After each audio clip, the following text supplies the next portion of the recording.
The tech conference after party was in full swing, the air thick with the scent of expensive champagne and idle chatter.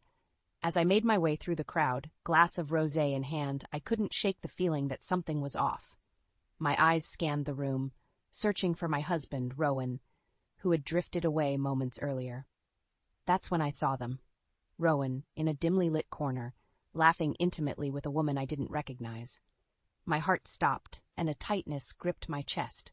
I knew Rowan, and this wasn't normal. Steeling myself, I drew closer, straining to hear their hushed conversation. June, I can't wait for us to start our new life together. That house we looked at is perfect. Just wait until Lila finds out. Rowan's words sent a shockwave through me. A new house? With this woman? My mind raced as I tried to make sense of what I was hearing. Don't worry, darling. Once the money from your little embezzlement scheme clears, we'll be set. Lila will be none the wiser, June purred, her hand trailing along Rowan's arm. Embezzlement? My head spun as the pieces fell into place. Rowan, my loving husband, the father of my children, had been betraying me all this time. Rage and betrayal surged through me, threatening to consume me. I cleared my throat, causing them to jump in surprise. Rowan, June, what a pleasant surprise. Rowan's face drained of color as he stumbled to find the right words. Lila, this isn't what it looks like. Isn't it? I fired back, my voice dripping with venom. Because it looks like you're planning to run off with this woman, using money you stole from my company. June's eyes narrowed, a sly smile playing on her lips. Oh, Rowan, you didn't tell your dear wife about our little arrangement? Rowan shot June a pleading look, but she seemed to relish in his discomfort. Lila, please, let me explain. Explain what, Rowan? I cut him off, my hands trembling with a mix of rage and heartbreak. How you've been betraying me, our family, and everything I've built. No, I don't want to hear it. I turned on my heel, determined to put as much distance between myself and this train wreck as possible. But Rowan's hand shot out, grasping my arm. Lila, wait. Please, let's talk about this. I can fix this, I promise. I yanked my arm free, glaring at him with a fury I hadn't known I possessed. Fix it? How, Rowan? By running off with your mistress and my money? I scoffed, the words burning my tongue. No, I'm done. We're done. I want a divorce. With that, I stormed away, leaving Rowan and June in my wake, their shocked expressions searing into my memory. As I made my way out of the conference center, my vision blurred with tears of betrayal and rage. How could he do this to me, to our family? The drive home was a blur of my mind racing with 1,000 questions and 1,000 more answers I didn't want to confront. By the time I pulled into the driveway, I had made up my mind. I was going to fight. I was going to take back everything Rowan had stolen from me, starting with my company and my life. The drive home from the tech conference felt like an eternity. My mind was a whirlwind of emotions. Anger, betrayal, a desperate need for answers. How could Rowan do this to me? To our family? The image of him with that woman, June, plotting to run off with my money, burned in my mind, searing into my very soul. As I pulled into the driveway, I sat in the car for a long moment, hands gripping the steering wheel until my knuckles turned white. I had to get a handle on this, to channel my fury into action. Lila Blackwood didn't back down, not from anyone, especially not her own husband. With a deep breath, I marched into the house, my footsteps echoing with determination. I found Rowan in the living room, pacing anxiously, his face a picture of guilt and panic. Lila, thank God you're back. We need to talk about what you heard. I held up a hand, cutting him off. Save it, Rowan. I don't want to hear your pathetic excuses. My voice was calm, but my eyes burned with barely contained rage. I want the truth. Everything. Rowan's shoulders slumped, and he sank into the couch, running a hand through his hair. It started a few months ago. I got in over my head with some gambling debts, and I needed money fast. So I started skimming from your company accounts. Just a little at first, but then it spiraled out of control. I clenched my fists, nails digging into my palms. And June, how does she fit into all this? June, she was someone I met at the casino. She saw an opportunity to get in on the money, and we started planning to run off together. I'm sorry, Lila. I never meant for any of this to happen. Sorry? I scoffed, the word dripping with contempt. You're sorry? Rowan, you've betrayed me, our family, and everything I've built. Do you have any idea what this could do to my company? Rowan's eyes widened in panic. Lila, please, you can't tell anyone. I'll pay it all back, I swear. Just give me some time. I shook my head, my resolve hardening. No, Rowan. You've had your chance and you blew it. I'm filing for divorce, and I'm going to make sure you pay for what you've done. Divorce? Lila, you can't be serious. Rowan surged to his feet, desperation etched in every line of his face. Think of the kids. Think of everything we've built together. I am thinking of the kids, Rowan, I replied, my voice cutting like ice. I'm thinking of the life you've stolen from them, the stability you've destroyed. And as for everything we've built, well, you've made it very clear that it means nothing to you. I turned to leave, pausing only to glare at him over my shoulder. This is your mess, Rowan. Clean it up, because if you don't, I will, and you won't like the consequences. With that, I strode out of the room, my mind already racing with 1,000 plans to untangle the web of deceit Rowan had woven. I would not go down without a fight. I would reclaim what was mine, no matter the cost. The moment I stepped into my office, a sense of purpose and determination washed over me. Rowan's betrayal had shattered my world, but I refused to let him win. This was my life, my company, and I would be damned if I let him destroy everything I'd built. I quickly called a meeting with the executive team, Marco, my trusted CFO, and Clara, my longtime mentor and closest confidante. As they gathered around the conference table, I could see the concern etched on their faces. Lila, what's going on? Marco asked, his brow furrowed. I heard the rumors about you and Rowan, but I wanted to hear it from you. I took a deep breath, steeling myself for the difficult conversation ahead. Rowan has been embezzling money from the company. He's been using it to fund a gambling addiction and to set up a new life with his mistress. Clara's eyes widened in shock, while Marco's face darkened with fury. That bastard, he growled. How much has he taken? I'm not sure yet, I admitted, but I need you both to help me get to the bottom of this. I want a full forensic audit of the company financials, and I want it done yesterday. Consider it done, Marco said, already pulling out his phone to assemble the team. And that's not all. I turned to Clara, my gaze unwavering. I need your help navigating the legal minefield. I'm filing for divorce, and I want to make sure Rowan pays for what he's done. Clara reached across the table, giving my hand a reassuring squeeze. Of course, Lila. I'll put my best people on it. We'll make sure he doesn't get away with this. As the meeting adjourned, I felt a newfound sense of purpose. Rowan may have betrayed me, but I wasn't going down without a fight.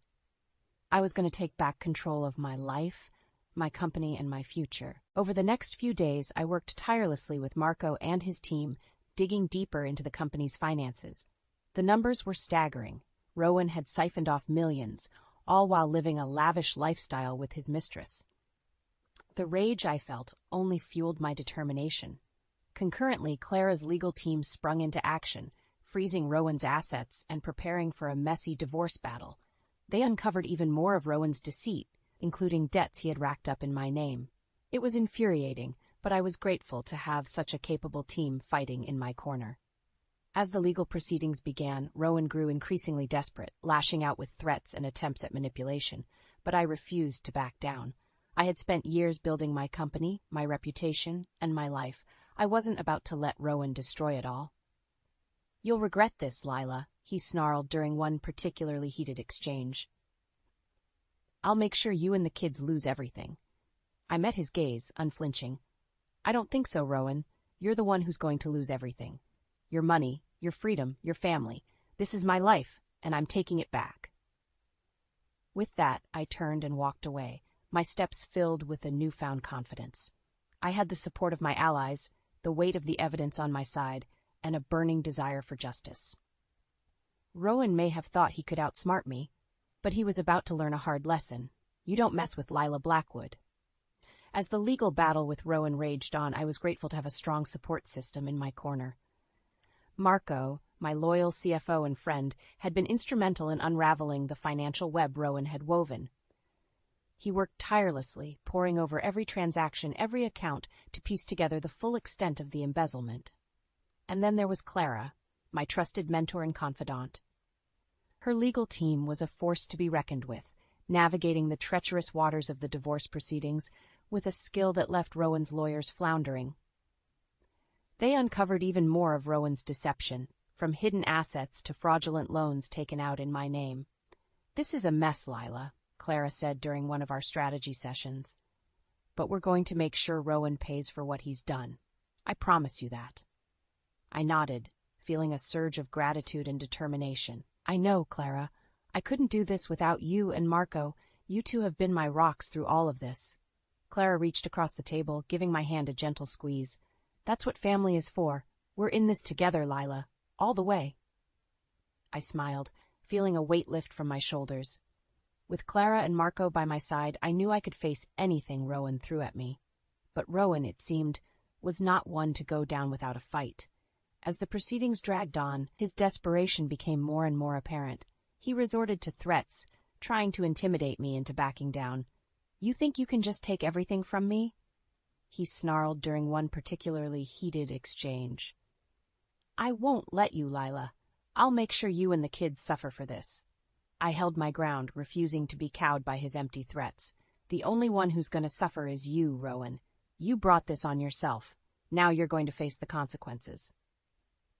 Rowan's face contorted with rage, and for a moment I saw a glimpse of the man I thought I knew, the man I had loved and trusted. But that man was long gone, replaced by a desperate, greedy individual who had betrayed everything we'd built together. As the legal proceedings continued, Rowan's behavior only grew more erratic. He lashed out at my allies, threatening Marco and even going so far as to confront Clara in her own office.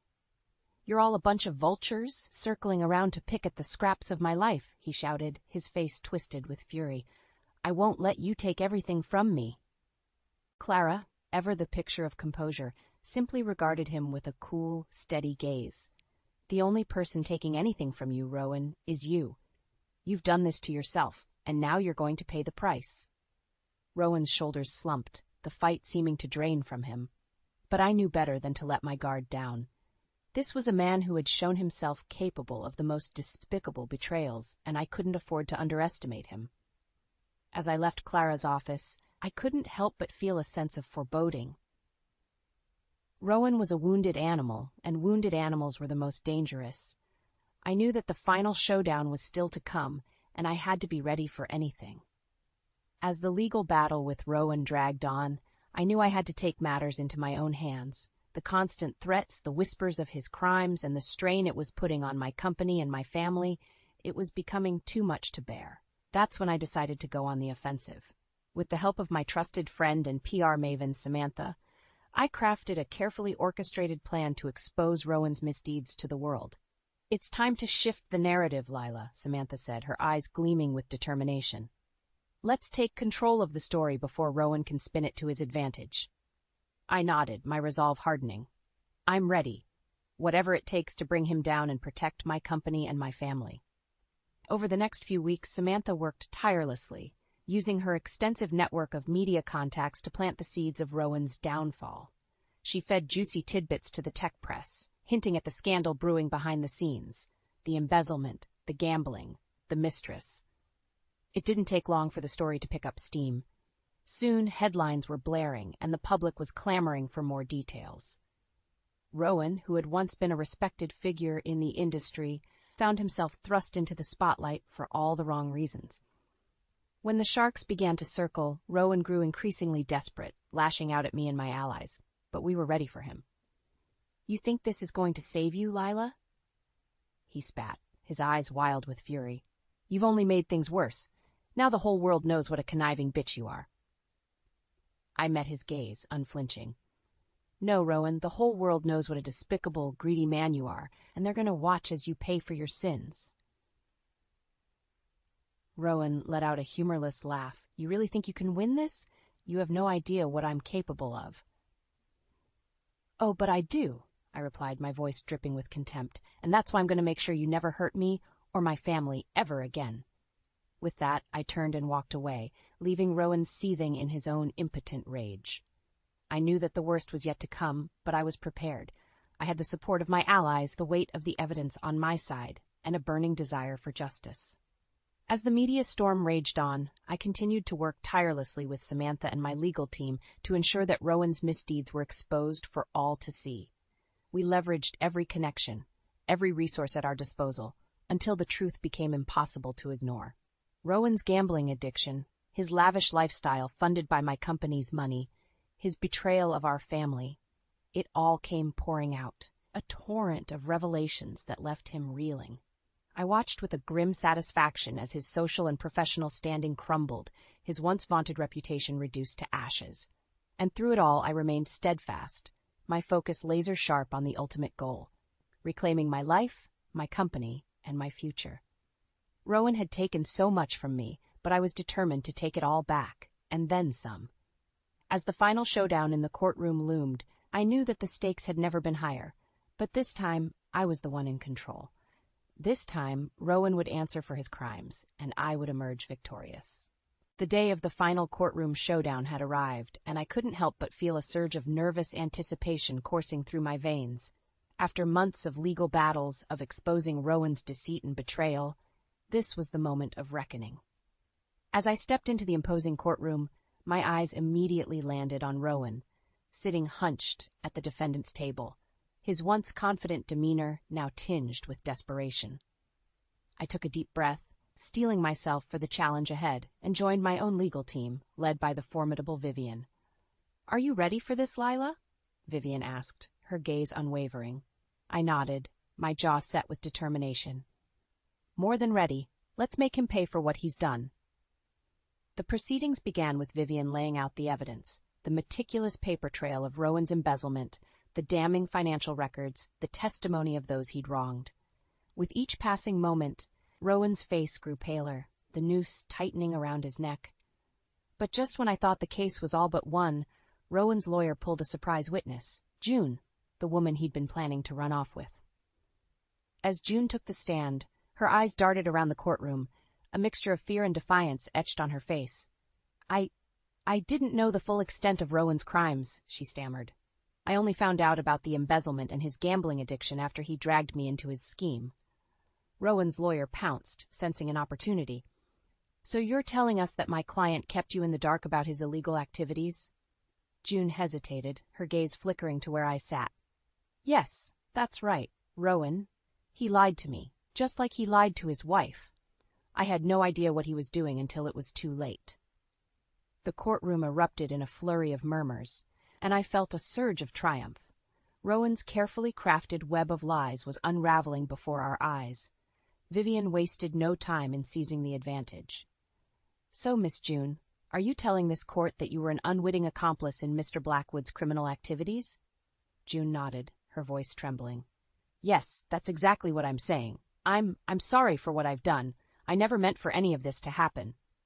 Rowan's face contorted with fury, and he leaped to his feet, his chair clattering to the floor.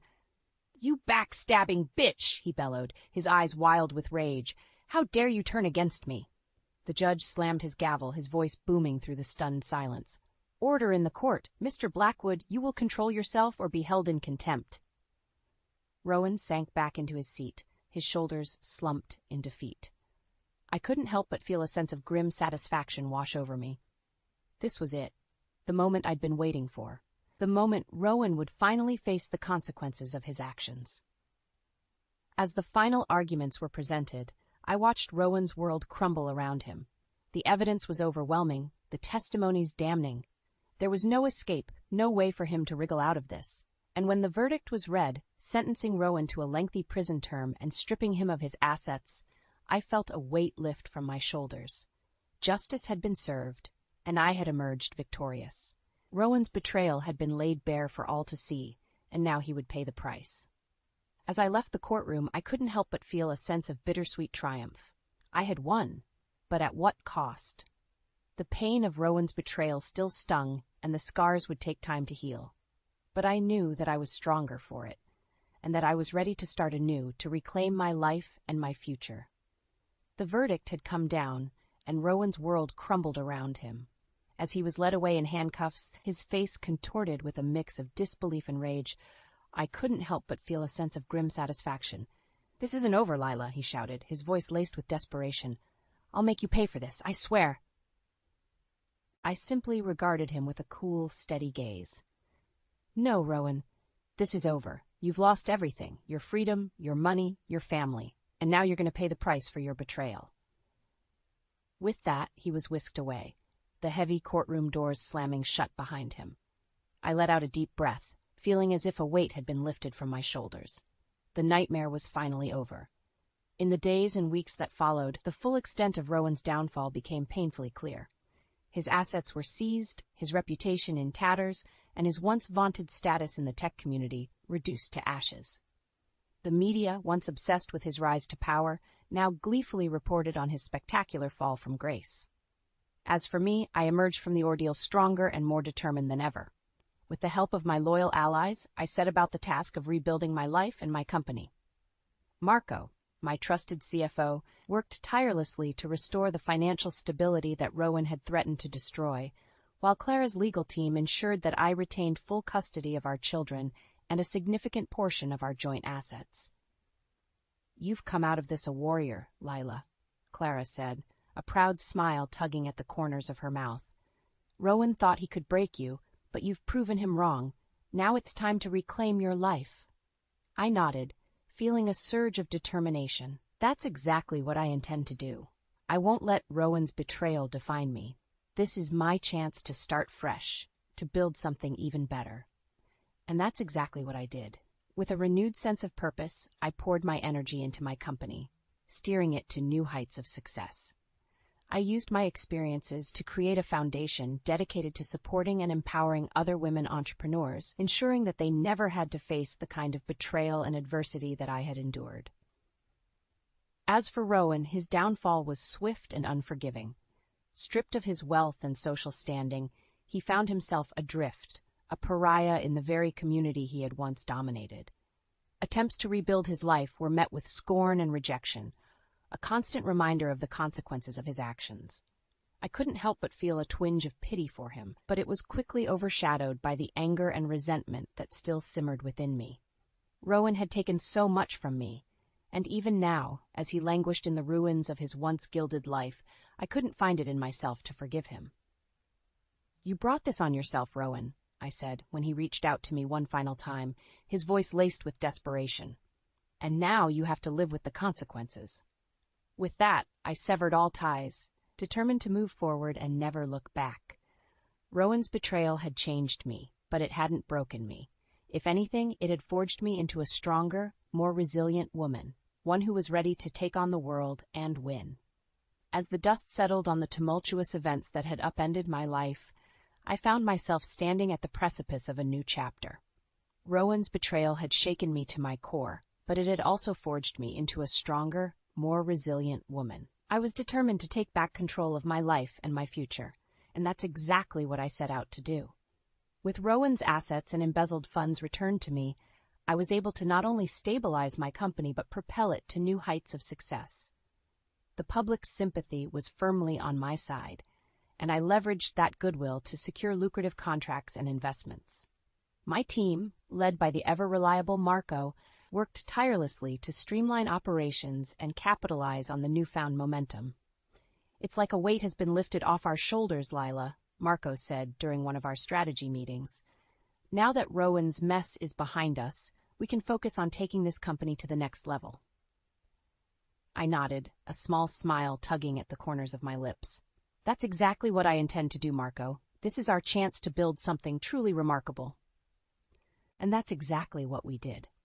Over the following months, I poured my energy into not only rebuilding my company, but also creating a foundation to support other women entrepreneurs. The Lila Blackwood Foundation, as it came to be known, was a passion project that allowed me to channel my experiences into empowering others who faced similar challenges. "You're an inspiration, Lila," Clara, my trusted mentor, told me during the foundation's launch event. "The way you've risen from the ashes of Rowan's betrayal is a testament to your strength and resilience." I felt a swell of pride, but also a twinge of bittersweet emotion. "It wasn't easy, Clara. Rowan's actions nearly destroyed me, but I refused to let him win. This foundation is my way of ensuring that no other woman has to go through what I did." Clara squeezed my hand, her eyes shining with pride. "And that's exactly why it's going to be a success. You've turned your pain into purpose, Lila. That's the mark of a true leader." As the foundation gained momentum, I found myself drawing strength from the women whose lives I was able to touch. their stories of triumph over adversity, their determination to forge their own paths. It all served as a powerful reminder of why I had embarked on this journey in the first place. And then one day, as I was reviewing the Foundation's latest initiatives, I received an unexpected call. It was Rowan, his voice tinged with desperation. "Lila, please, you have to help me. I've lost everything, my money, my freedom, my reputation. I'm a pariah, and I have nothing left." I paused, my finger hovering over the end call button. A part of me wanted to simply hang up, to let Rowan wallow in the consequences of his own actions. But another part, a small, stubborn part, urged me to at least hear him out. "What do you want, Rowan?" I asked, my voice measured and calm. There was a long pause on the other end of the line, and I could almost feel the weight of his shame. I want to start over, Lila. I want to make amends, to try and rebuild my life. But I can't do it alone. Please, help me." I took a deep breath, my mind racing with 1,000 thoughts. After everything Rowan had put me through, could I really find it in myself to offer him a second chance? Could I, the woman he had betrayed so deeply, be the one to extend a lifeline? In the end, the decision wasn't as difficult as I had anticipated. "Rowan, I can't forgive you for what you've done. The damage you've caused is too great, and the trust you've broken can't be mended." I paused, steeling myself for what I was about to say next. "But if you're truly serious about starting over, about making amends, then I'll help you. On one condition. You have to be willing to work for it. Nothing will be handed to you this time." There was a moment of stunned silence, and then a faint, fragile voice came through the receiver. "Thank you, Lila. I won't let you down. I promise." As I hung up the phone, I felt a strange mix of emotions, a lingering resentment, a sliver of hope, and a profound sense of purpose. Rowan's road to redemption would be a long and arduous one, but if anyone could walk that path, it was him. And if he succeeded, perhaps there was a chance for true healing, for both of us. With a renewed sense of determination, I turned my attention back to the Foundation, ready to forge ahead and continue making a difference in the lives of women everywhere. This was my new beginning, and I was determined to make the most of it. "Tyler, why are you throwing out my clothes? Those are my favorites!" I exclaimed, voice sharp as I watched him toss my beloved denim jacket into a box marked "Donate." Tyler glanced up, a smirk curling his lips. "Jenna, you don't need so many things. I'm decluttering for both of us. Trust me, you'll thank me later." I stood there, stunned. My husband of 10 years had never behaved like this before. We lived a pretty average life in our suburban home. I worked as a graphic designer. Tyler had a stable job in IT. Our life wasn't perfect, but it was comfortable. But standing in our cluttered bedroom, which Tyler was transforming into a museum of minimalism, I felt anything but comfortable. "You're kidding, right?" I asked, hoping to see a glimmer of a joke in his eyes. But he was dead serious. "No, Jenna, it's time for a change. We have too much unnecessary stuff. It's suffocating." "Suffocating? Are you listening to yourself? Those are my belongings. You can't just throw them away." My voice wavered between anger and disbelief. Tyler shrugged, continuing to sort through my things. "I've been reading about minimalism. It's supposed to clear our minds, reduce stress." "Whose mind? Your mind? I need my things, Tyler. I use them." I tried to pull my jacket from the pile, but he held it firmly. "Relax, Jenna. You'll see. This is for the best." Infuriated, I walked out of the bedroom and into my office. I needed space away from his crazy new obsession. As I sat at my desk, I stared at my computer, trying to work, but my thoughts blazed with anger. What had gotten into him? Tyler's sudden interest in minimalism clashed with everything about our daily life. I loved our cozy, cluttered home filled with memories, the trinkets from our travels, the art supplies scattered around, the bookshelf overflowing with stories. It was part of who I was. That night, lying in bed, I turned to Tyler. "I don't appreciate you making these decisions without me. We need to respect each other's things." He turned to face me, that infuriating smirk replaced by determination. "You'll see, Jenna. Soon you'll understand." I turned away, pulling the covers tightly around me, seething quietly. If he thought I was just going to sit by and watch him discard my life, he was mistaken. The next morning, I found more of my things gone. The books I'd been reading, my favorite coffee mug from college, even the houseplants I loved tending had vanished. I wandered through our home that was rapidly becoming a sterile, soulless space, Confronting Tyler in the living room, I struggled to keep my voice calm. "Tyler, we've got to talk. This has to stop." He put down his minimalist guide and met my gaze. "Jenna, in time you'll appreciate this. It's for our mental clarity." Was he kidding? Mental clarity? I felt on the edge of snapping. "This isn't about clarity. It's about control, Tyler. Stop treating me like I don't matter." His eyes flared, but he didn't reply. The silence stretched, thick with tension. As the days went by, the house grew emptier, and my anger grew. Tyler's dismissive attitude only added fuel to the fire gnawing at my patience. Something had to give, but for now I felt cornered, constantly grappling with the loss and the turmoil he brought into our once contented home. The struggle for control loomed large, and I knew I had to find a way to reclaim my space, my peace, and my sanity. But how? I woke up with a sense of unease, knowing I had an important project deadline. As I reached for my tablet and stylus, my heart sank. They were gone.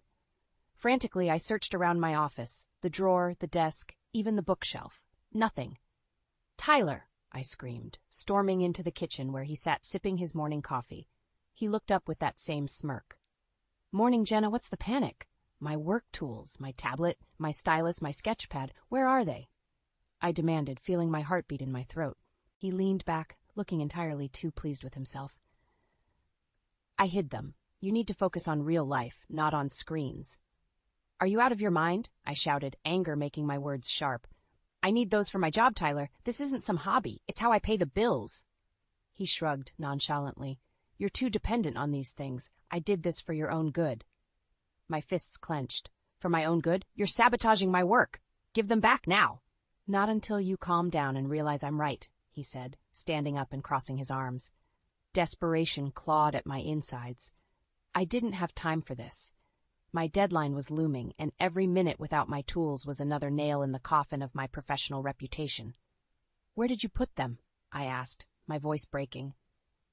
"There are more important things than your deadlines, Jenna. Trust me, this is tough love," he said, making me feel like a child being scolded. I couldn't take it anymore.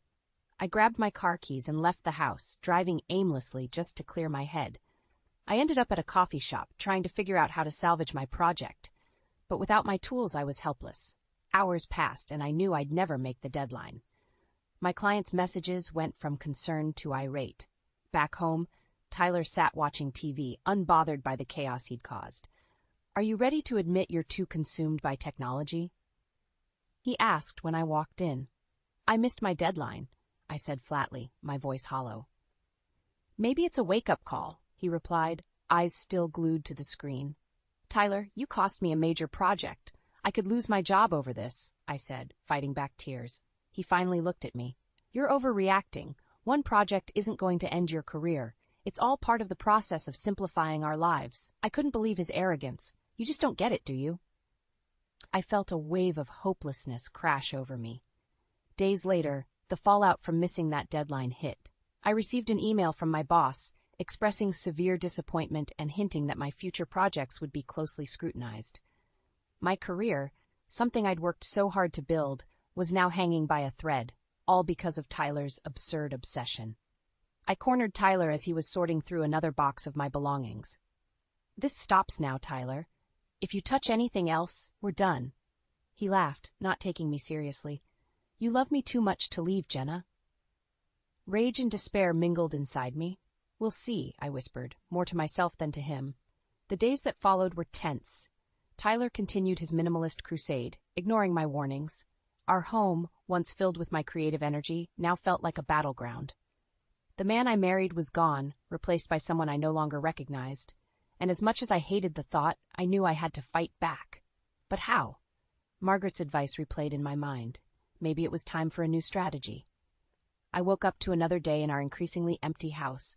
As I went to grab breakfast, I noticed my favorite coffee mug was gone. Again. "Tyler," I called out, but he was nowhere to be found. Instead, piles of items marked for donation cluttered the living room. Books, frames, even my art supplies. "Tyler, you better not have touched my things again," I yelled, my voice echoing through the silent house. Entering my office, the sinking feeling hit me before I fully saw the damage. My art supplies, the brushes, the paints, the canvases, gone. Just a blank, sterile space where creativity used to live. Panic and fury swept over me. Tyler walked in with a smug look. "Morning, Jenna. You seem tense." "You've gone too far this time," I said, my voice shaking. "Where are my art supplies?" "Gone. You're better off without them," he said calmly, as if discussing the weather. I stormed towards him, my anger boiling over. "You had no right. Those were important to me. They were irreplaceable." "You need to let go," he said, his tone devoid of empathy. "Let go of what? My passion? My career? You're destroying everything I care about." "Sometimes destruction is needed for renewal," he said, still infuriatingly calm. Calm was the last thing I felt. Breathing heavily, I decided I couldn't reason with him. I walked out, slamming the door behind me. It was time to call Marissa. At the coffee shop, I met Marissa, who instantly saw the desperation on my face. "Jenna, what's going on?" "Tyler's gone completely off the deep end. He's thrown out nearly everything I own," I said, barely holding back tears. She reached across the table and took my hand. "That's it. We're doing something about this." "But what can we do? He doesn't listen to reason." Marissa thought for a moment. "Document everything. Photograph, record, build evidence. Then we'll figure out how to hit him where it hurts." "How do I even start?" "Start with whatever he throws out next," she said firmly, "and don't let him see you do it." The plan was bold, but I felt a spark of hope. "All right, I'll do it." Returning home, Tyler eyed me with suspicion. "Where did you go?" "Just needed some air," I muttered, avoiding his gaze. Over the next few days, I carefully documented everything he discarded. The photographs, the videos, hidden carefully in places he wouldn't find. I made sure to keep a record of how his actions disrupted every facet of my life. Meanwhile, Tyler continued his rampage, unknowingly walking into my trap. The breaking point came one evening when I discovered him holding my mother's jewelry box. "No," I screamed, lunging towards him. "Not that, Tyler. Please, not that." He looked at me, eyes cold. "It's just stuff, Jenna." "That's my mother's, Tyler. It's all I have left of her," I pleaded, tears streaming down my face. His expression didn't change. "You need to learn to let go." "That's it, Tyler. If you toss that, we're done. Do you hear me? Done!" I shouted, my voice echoing off the bare walls. Marissa entered the scene, a fierce look on her face. "Tyler, stop," she commanded. "Throw that out, and you'll regret it." He hesitated, then smirked. "Too late for that," he said, tossing the box into the garbage bin. My heart shattered. The final, irrevocable act. I looked at Marissa, who nodded. It was time for the next phase of our plan. I walked away, finalizing my resolve. Now it was my turn to teach Tyler a lesson he'd never forget. I stared at the garbage bin, the final resting place of my mother's jewelry. The pain was overwhelming, but it solidified my resolve. I needed an escape, a real plan for my future without Tyler. That evening, I met up with Marissa in her cozy, cluttered apartment. It was a sharp contrast to my now barren home. "I can't live like this anymore," I said, my voice shaky. Marissa nodded. "I know. I've been thinking, Jenna. You need a plan." "What kind of plan?" I asked, sipping the coffee she handed me. "First, you need to make him think you've accepted his lifestyle. Stop fighting him. Let him believe you're on his side. Meanwhile, prepare your exit strategy." "Exit strategy?" I asked, raising an eyebrow. "Yes. Document everything, keep a record, and start putting away money quietly. You'll need it for when you leave." I took a deep breath. "All right, I'll do it." The next day, I began pretending to go along with Tyler's minimalist fantasy. "You're right, Tyler," I said over dinner. "Maybe we do need less stuff." He looked pleased, almost smug. "I knew you'd see it my way, Jenna." Meanwhile, I documented every unsupportable action, every violation of my privacy, every discarded belonging. I used my hidden savings to consult a lawyer, making sure I knew my rights. Weeks went by and Tyler sold off even more of our things under the guise of making our lives better. "I put the couch up online," he said one evening as I returned from Marissa's. "The couch?" I asked, trying to mask my growing irritation. "Yeah, we can get a couple of chairs instead. Less is more, right?" he said with a condescending smile. "Less is more," I echoed, forcing a smile. Inside, my resolve solidified. Around the same time, I noticed Tyler making plans to sell more of my beloved art supplies and personal items. "Thinking of listing some more of your paints," he said offhandedly one morning. With a mental note, I added this to my growing pile of evidence. My secret revenge was close, and I felt a surge of confidence. Each day I felt stronger, more in control, knowing Tyler's arrogance would soon come crashing down. Tyler was oblivious, flush with arrogance. He didn't notice my growing distance, the way I no longer argued. He didn't notice me strategically placing cameras and taking notes. His confidence was his blindfold, and I used it to my advantage. One night, he came into the living room holding a box of my old letters and cards. "Do we really need to keep these old things?" he asked, not even waiting for an answer before heading to the trash bin. "Go ahead," I said casually, hiding the pain. Inside, I reminded myself this was temporary. This destruction would end soon. Marissa and I met regularly, meticulously planning every step. "He thinks you're on board," she said during one of our meetings. "This is good. Keep it up." "I will," I promised, determination pulsing through me. Tyler's arrogance made it easy. He continued his rampage, assuming I was finally seeing the wisdom of his ways. But every step he took to simplify our lives pushed him further into his downfall. My documentations grew, painting a picture of his complete disregard for me and everything we built together. The countdown had begun. Every discarded item, every condescending smile, every moment of arrogance fed into the plan. I was ready. He was unknowingly forging the path to his own ruin, and soon, very soon, he would face the consequences of underestimating me. I took a deep breath, knowing that my revenge was inching closer.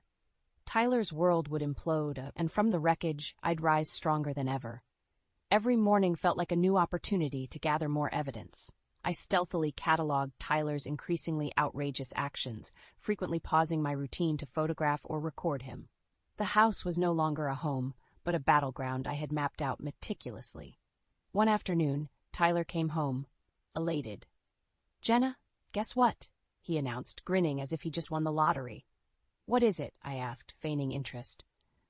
"I sold the car, took it straight to the junkyard," he said proudly. I felt a surge of anger but masked it with a smile. "Really? And how are we supposed to get around now?" "Oh, we can make do. Use public transport. Walk. It's better for the environment," he said smugly. Inside, I was seething. The car had been another line crossed, another proof of his disregard. I secretly recorded his announcement, adding it to my growing collection of evidence. My escape fund was steadily growing, and the pieces of my plan were falling into place. Marissa and I sat down that evening, going through the documentation. "You're doing great, Jenna.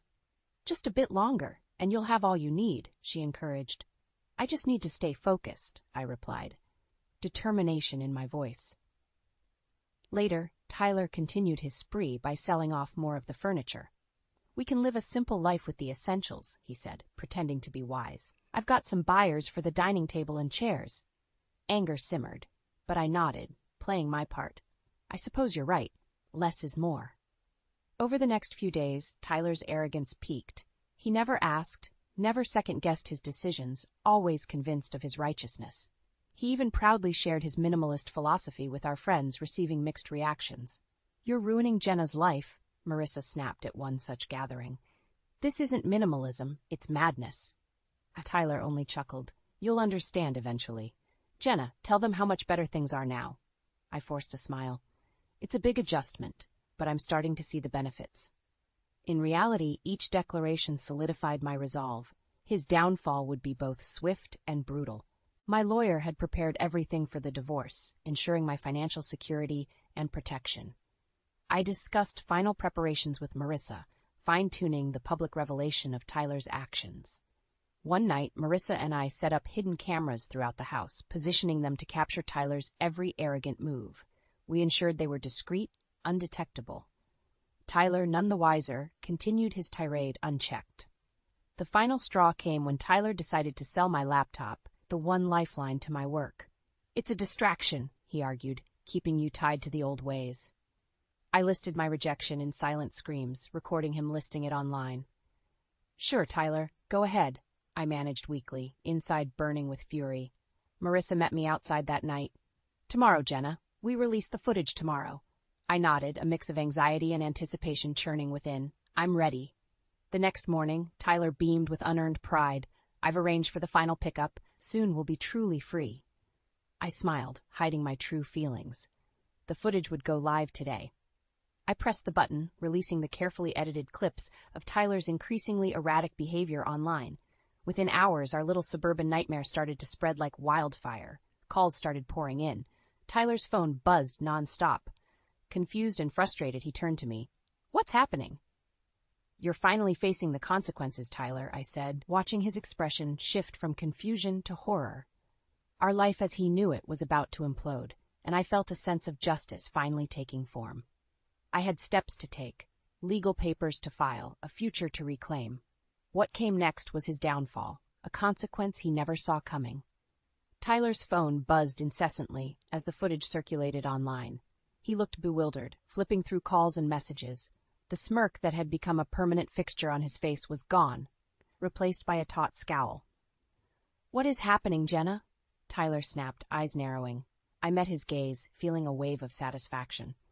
"The world is seeing your minimalist lifestyle for what it really is, Tyler." Confusion turned to rage. "You did this? You filmed me?" "You left me no choice. You've dismantled my life piece by piece," I said calmly. "Now everyone knows." He stormed into the living room, flipping through the channels. Every news segment, every website showed his face, his actions, our story. His drastic measures narrated with clips of his irrational behavior for all to see. "You're ruining me," he yelled, grabbing the remote with a white-knuckled grip. "No, Tyler, you ruined yourself. I just exposed the truth," I replied, feeling a rush of long-overdue empowerment. The doorbell rang, and I opened it to find Marissa. She looked at Tyler, then back at me. "It's spreading everywhere, Jenna. His actions, his words, it's all out in the open." Tyler lunged toward her, rage emanating from him. "You're in on this, too?" Marissa stood her ground. "You deserve every bit of this, Tyler. No one should have to live under your tyranny." Tyler's phone buzzed with a new notification, and his face paled as he read. "I just lost my promotion. They don't want someone with mental instability at the helm." "You brought this on yourself," I said, feeling a mix of justice and relief. In a fit of anger, Tyler threw his phone across the room, shattering it against the wall. "You've torn everything apart." "No, Tyler, you did," I said coldly. "And now it's time I move on." Marissa handed me an envelope, heavy with legal papers. "You might want to read these, Tyler." He ripped it open, the furious look on his face turning to shock as he read through the divorce papers. "Divorce? You're divorcing me?" "You gave me no other option," I said, my voice steady. "This isn't over," he screamed, his face contorted with fury. "Oh, it's over," Marissa countered. "You have nothing left to control." Tyler slumped onto the debris of our once cozy living room. "Where will you go?" he asked, voice tinged with desperation. "Wherever I choose," I replied, feeling a sense of liberation wash over me. "And for the first time in a long time, I'll be free." With that, I walked out the door, Marissa by my side. Tyler's life had shattered into pieces he could never fix. His public persona was tainted, his career in shambles. What once felt like a life trapped in shadows now felt open, filled with possibilities and light. Marissa and I walked towards the future. Tyler's pleas echoed faintly behind us, but I didn't look back. The home I once loved became symbolic of his downfall, a testament to the strength I discovered within myself. "You did it," Marissa said, giving my hand a squeeze. "We did it," I corrected, grateful for her unwavering support. I knew the road ahead would be challenging, but for the first time in a long time, it felt like my own. One filled with opportunities that no amount of Tyler's tyranny could ever take away. Tyler's pleas faded as Marissa and I walked away from the house. For the first time in ages, I felt an overwhelming sense of freedom. But the feeling was mixed with a sobering awareness of the path ahead. The next few days were a whirlwind. I had legal meetings, packed the few possessions Tyler hadn't managed to sell, and started building my new life. Tyler, on the other hand, was unraveling. I received messages from mutual friends, all detailing the chaos. "He's not doing well," one said. "He's a mess," added another. While part of me felt satisfaction, another part expected it. One evening, as I was settling into Marissa's spare room, my phone buzzed. Tyler's name flashed on the screen. I hesitated, then answered. "Jenna," he said, his voice cracking. "I'm sorry. Please come back. We can fix this." "There's nothing to fix, Tyler. This is the consequence of your actions," I replied firmly. "I've lost everything, my job, my reputation. You've taken it all away." "No, Tyler, you did this to yourself. Maybe it's time you face that." He was silent for a moment. "Is there really no way back?" "No, Tyler, there isn't," I said, feeling a strange mix of pity and resolve. "Goodbye." I hung up, feeling a sense of closure. Tyler was a chapter I was ready to close. The focus was now on rebuilding. A week later, I received a call from an old client. "Jenna, we heard about what happened. We want to help you get back on your feet. Are you interested in a new project?" Excitement fluttered in my chest. "Absolutely. Thank you for the opportunity." I plunged into work, rediscovering my passion for graphic design. With Marissa's support, I also started rekindling connections with old clients and colleagues. Slowly, my professional life began to flourish. Meanwhile, Tyler's situation continued to deteriorate. Friends sent updates. "He's lost the house," one messaged. "He's staying with his brother now." Another informed. Tyler was experiencing the full brunt of the consequences he had set in motion. I focused on my new beginning. Months passed, and I moved into a small apartment downtown. It wasn't much, but it was mine, filled with things I chose. No one would ever dictate my peace again. One afternoon, as I worked on a new project, a familiar number flashed on my phone. Tyler's brother, Dan. "Jenna, can you talk?" Dan asked, sounding weary. "Sure, Dan. What's going on?" I replied cautiously. "It's Tyler. He's hit rock bottom. He needs help." I sighed, a part of me still feeling a pang of old familiarity. "What kind of help?" "He needs to understand what he did. He's talking to a therapist, but hearing it from you might help." I considered it. "I'll think about it, Dan, but right now I need to focus on my own healing." "Of course. Just thought you should know," Dan said before hanging up. Setting the phone down, I took a deep breath. Tyler's spiral was no longer my concern. I had a fresh canvas in front of me, both in my work and my life. Marissa and I celebrated my first big project post-Tyler. Over drinks, she looked at me and smiled. "You did it, Jenna. You got your life back." "And I couldn't have done it without you," I replied, gratitude filling my voice. We toasted to new beginnings, to resilience, to the strength it took to reclaim my life. Tyler's downfall was complete, but my journey was just beginning. And with every step, I felt more and more like the person I was always meant to be. The divorce was finalized without much more drama. The emotional weight lifted with the final signatures, and I felt a sense of freedom I hadn't known in years. I moved into my new apartment downtown. It was small, but filled with everything I loved. The walls adorned with art, the shelves stacked with books, and a cozy workspace for my graphic design projects. It was my sanctuary.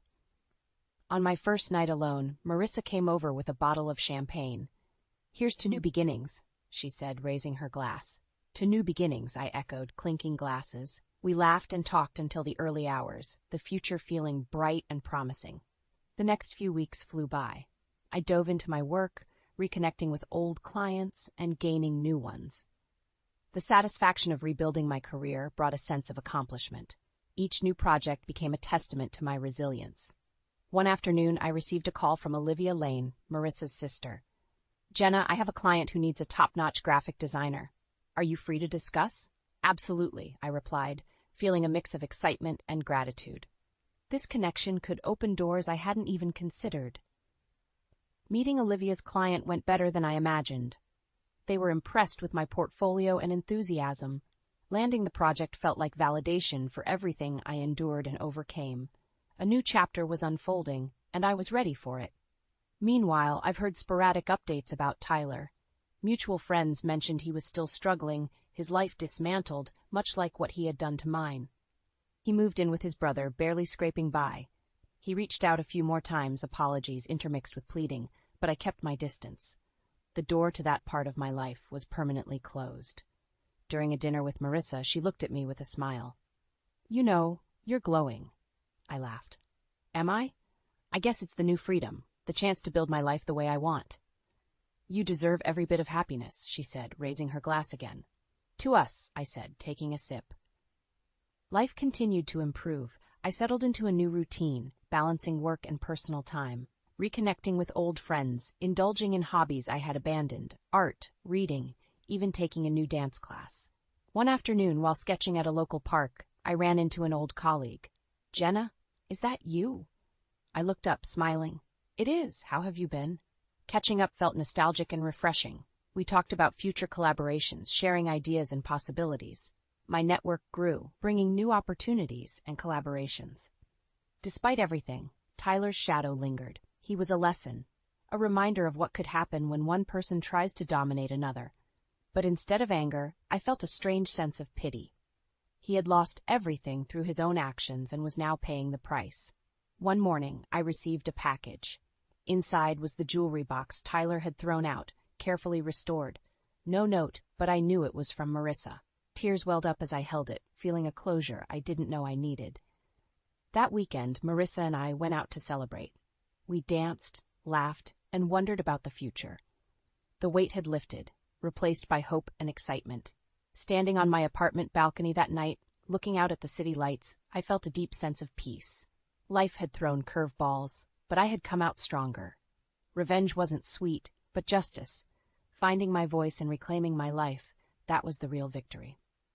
As I prepared for bed, I glanced at a small mirror by my bedside. The reflection showed not just someone who survived, but someone who thrived, someone who embraced every new day with gratitude and a sense of purpose. Tomorrow was another chance to build, to create, to live fully, and I was ready for it. I slammed the car door shut, my heels clicking against the pavement as I marched toward our suburban home.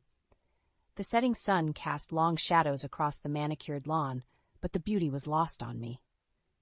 My mind raced, replaying the conversation I'd overheard at work. "Did you hear about Anthony?" whispered Jessica from accounting. "Apparently, he's been seen around town with some young blonde." I'd brushed it off then, but doubt gnawed at me now. Anthony and I had always been different. Me, the career-driven powerhouse. Him, the supportive homebody. It worked for us, or so I thought.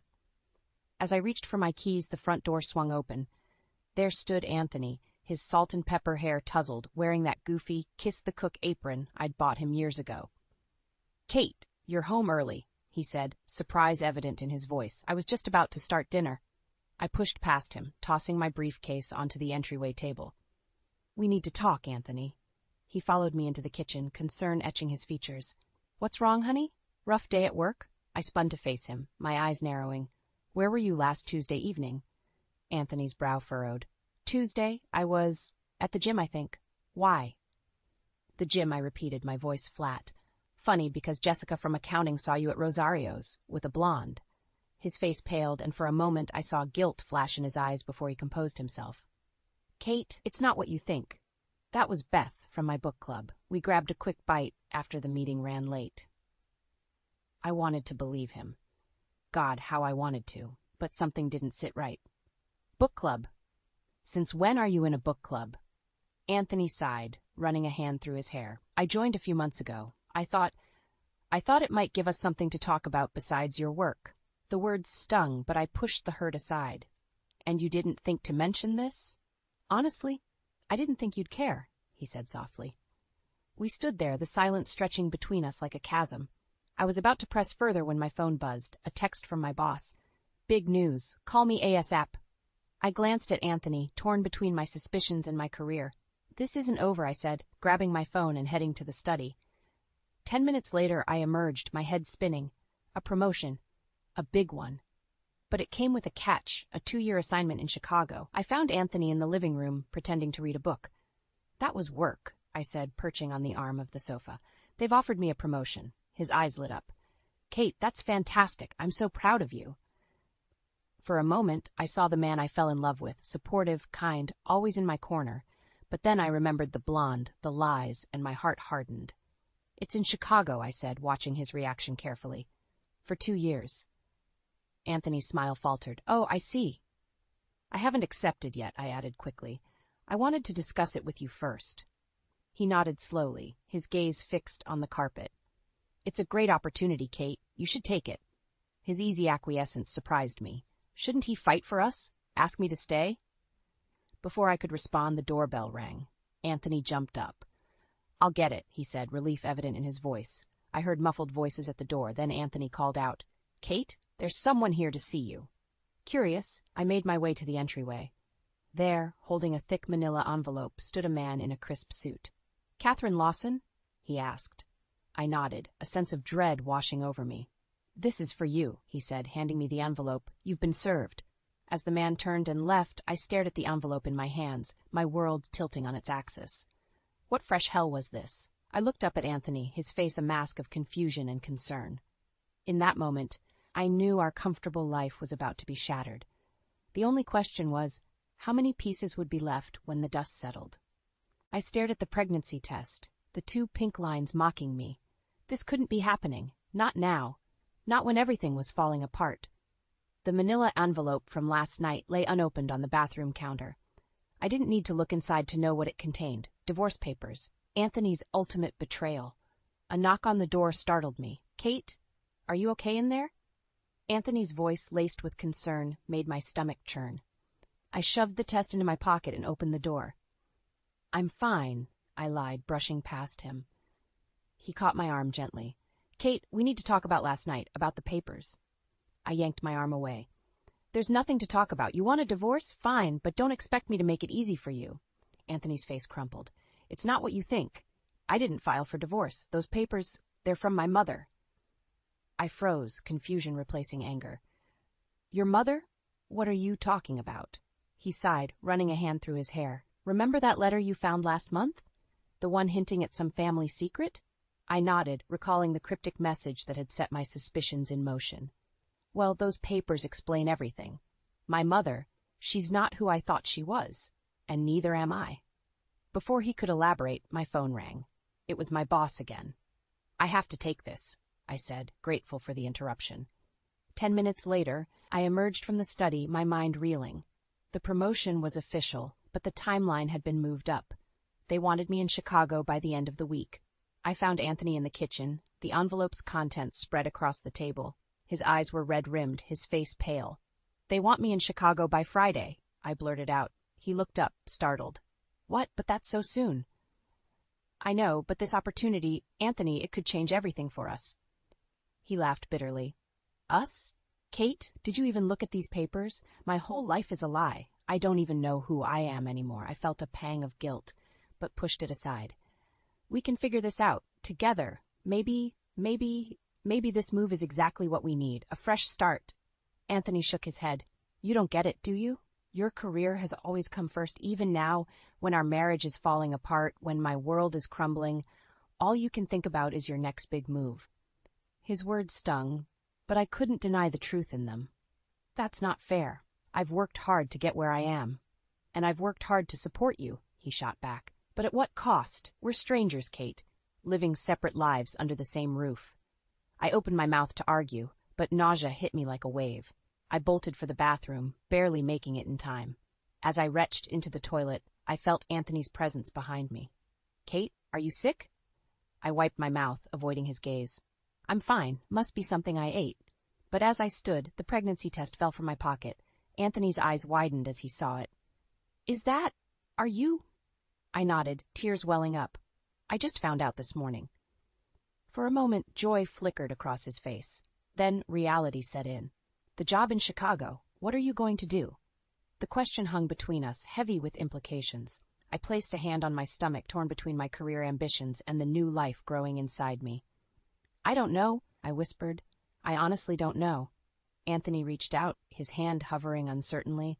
"Whatever you decide, I'm here for you, for both of you." His words should have comforted me. Instead, they filled me with dread. How could I trust him after everything? And how could I possibly choose between my dream job and this unexpected pregnancy? As we stood there, the bathroom suddenly feeling claustrophobic, I realized our comfortable life wasn't just shattered. It was obliterated, and the pieces left behind were sharper and more dangerous than I could have ever imagined. The Chicago skyline loomed before me as I stepped out of the taxi, my hand instinctively resting on my still flat stomach. 1 month into my new job, and I was already feeling the weight of my decision. "Miss Lawson?" A crisp voice cut through my thoughts. "I'm Amanda, your new assistant. Mr. Donovan is waiting for you in the conference room." I nodded, straightening my blazer. "Thank you, Amanda. Let's not keep him waiting." As we walked through the sleek office, I could feel eyes on me. Whispers followed in my wake. I'd heard the rumors, the ruthless corporate climber who'd left her husband behind for a promotion. If only they knew the whole story. Mr. Donovan, my new boss, greeted me with a shark-like smile. "Kate, just the woman I wanted to see. We've got a situation with the Hendricks account." I spent the next hour in a heated debate, defending our strategy. By the time I left the conference room, my head was pounding and my stomach was churning. "Are you all right, Miss Lawson?" Amanda asked, concern etching her features. I waved her off. Just a bit of nausea. It'll pass. Back in my office, I collapsed into my chair, exhaustion washing over me. My phone buzzed, a message from Anthony. Hope you're settling in well. We need to talk about the papers from my mother. Call me when you can. I sighed, guilt and frustration warring within me. I hadn't told him I was keeping the baby. I hadn't told anyone. A knock at my door startled me. Come in, I called, quickly composing myself. A tall, handsome man entered, his smile warm but his eyes calculating. Kate Lawson? I'm Jason Hendricks. I believe we have some business to discuss. My eyes widened. This was the CEO of Hendricks Corp., the account I'd just been arguing about. Mr. Hendricks, what a surprise. Please have a seat. As we talked, I found myself drawn to Jason's charisma and quick wit. For the first time since arriving in Chicago, I felt a spark of excitement that had nothing to do with work. Our meeting ran late into the evening. As we wrapped up, Jason leaned in, his voice low. You know, Kate, I have a feeling we could work well together. How about dinner tomorrow night? To discuss the account, of course. I hesitated, my hand unconsciously moving to my stomach. I'm not sure that's a good idea, Mr. Hendricks. His eyes followed my movement, understanding dawning on his face. Ah, I see. Congratulations are in order, then? I felt the blood drain from my face. How did you? Jason smiled kindly. I have 3 kids of my own. I recognize the signs. Don't worry, your secret's safe with me. As he left, I slumped in my chair, my mind reeling. How long could I keep this pregnancy hidden? And what would it mean for my career?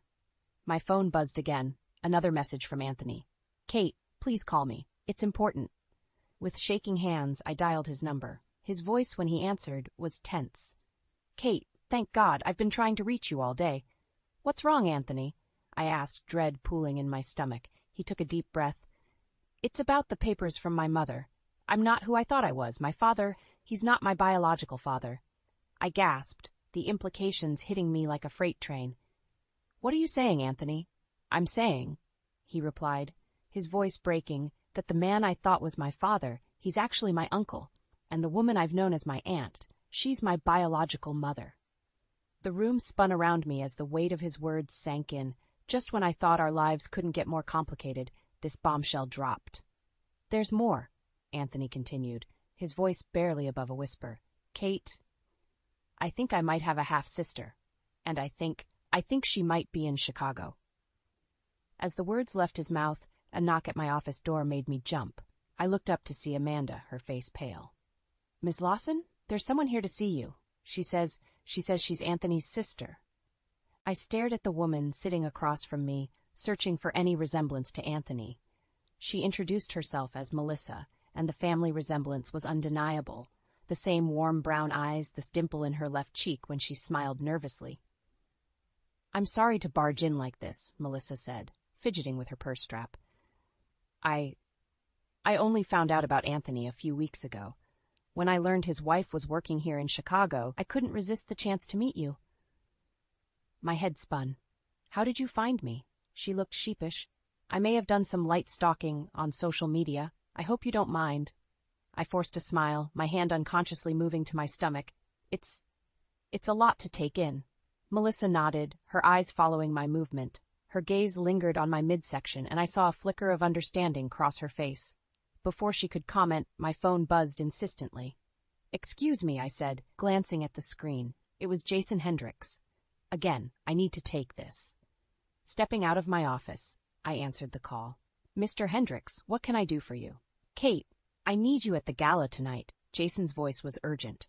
The board members will all be there, and I want to introduce you as the brains behind our new strategy. I hesitated, glancing back at my office where Melissa waited. I'm not sure I can make it on such short notice. Kate, Jason's tone softened, this could make or break your career here. I need you by my side tonight. The weight of his words settled on me. This was the opportunity I'd been waiting for, the chance to solidify my position in the company. But as I ended the call, agreeing to attend, guilt gnawed at me. Returning to my office, I found Melissa examining a photo on my desk. Anthony and me on our wedding day. He looks so happy, she murmured, then turned to me with a sad smile. I'm sorry, I shouldn't pry. This must be overwhelming for you. I nodded, sinking into my chair. It's been a challenging few months. Melissa leaned forward, her eyes kind. Kate, I hope my presence doesn't complicate things further. I wanted to know my brother and his family. Her words hit me like a punch to the gut. Family. The baby I was carrying, Anthony's child, would be her niece or nephew. A secret I was still keeping from everyone, including Anthony. I appreciate that, Melissa, I said, my voice strained.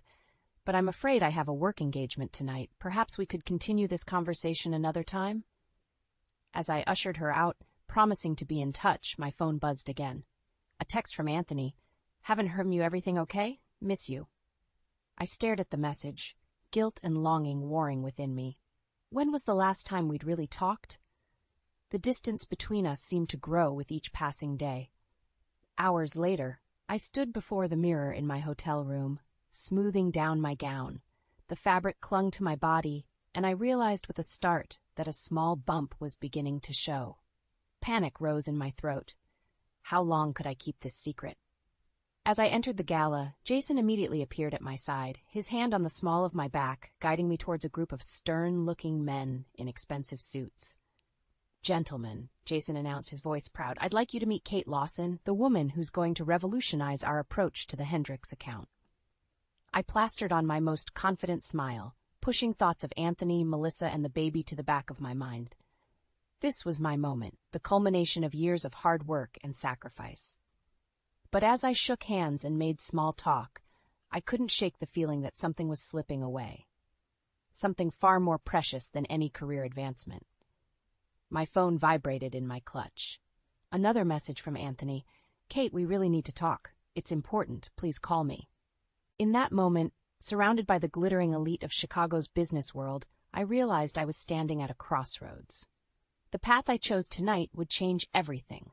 My career, my marriage, my future. The question was, which path would I take?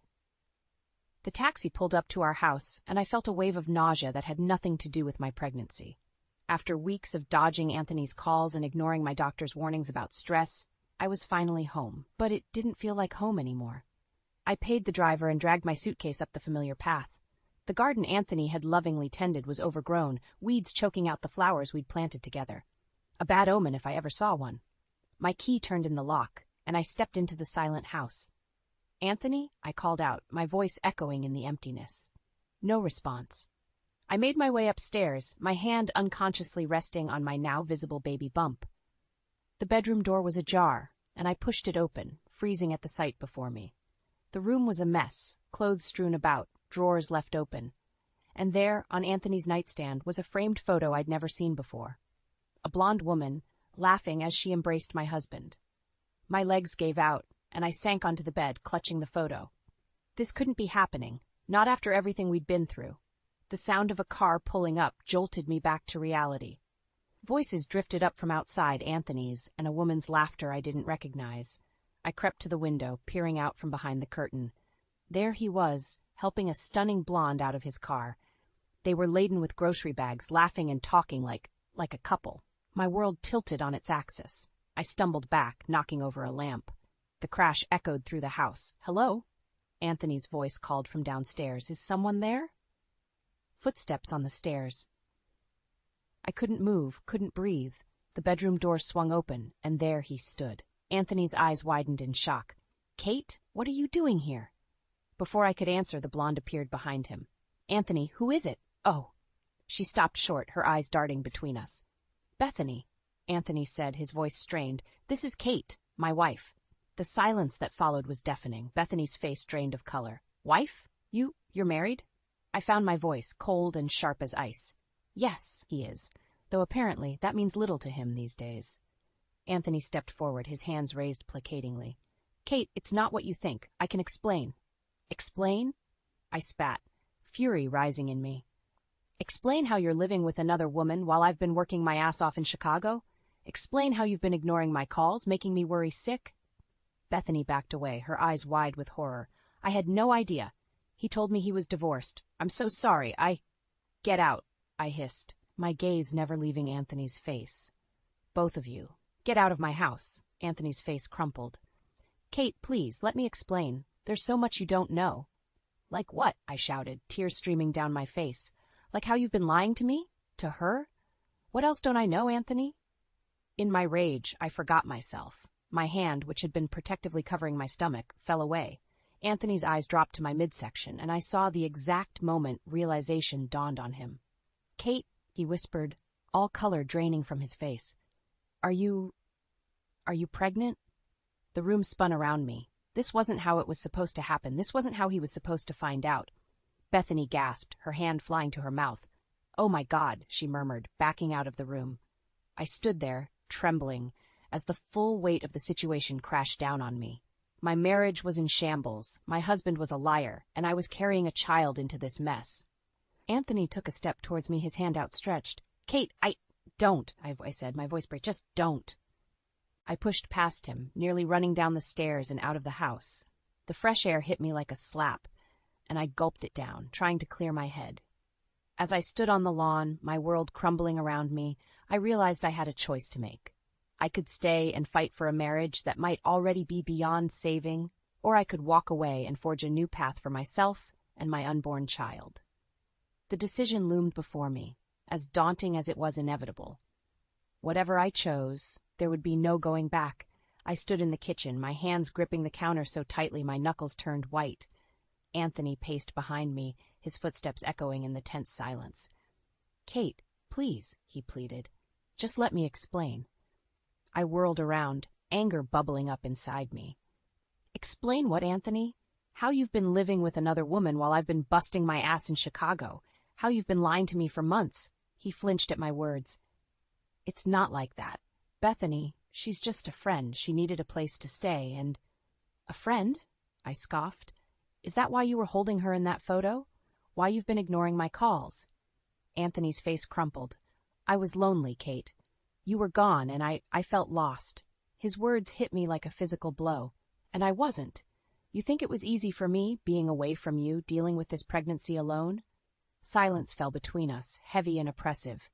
Anthony's eyes were fixed on my swollen belly, a mix of emotions playing across his face. "Why didn't you tell me?"